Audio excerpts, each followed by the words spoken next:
Dubai চেম্বারের president ও CEO Mohammad Ali Rashed লুতা অল্প দিনের মধ্যে বাংলাদেশ সফর করে ঢাকায় দুবাই চেম্বারের ব্রাঞ্চ উদ্বোধন করবেন। একথা জানিয়েছেন EPB vice chairman Anwar Hossain.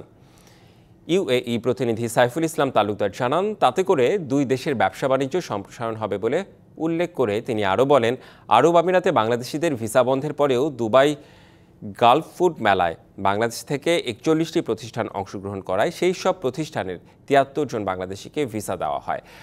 আবির ভেজিটেবল মার্কেট পরিদর্শন করে বাংলাদেশ বিজনেস অ্যাসোসিয়েশনের নেতৃবৃন্দ আয়োজিত এক অনুষ্ঠানে তিনি এসব কথা বলেন। এই সময় উপস্থিত ছিলেন অ্যাসোসিয়েশনের সভাপতি জুলফিকার ওসমান, সাধারণ সম্পাদক আলহাজ ইয়াকুব সৈনিক, সিআইপি নজরুল ইসলাম, সিআইপি নুরুল আফসার, রপ্তানি উন্নয়ন ব্যুরোর পরিচালক খালিদ মাহমুদ, কমার্শিয়াল কাউন্সিলর আশিস কুমার সহ অনেকেই।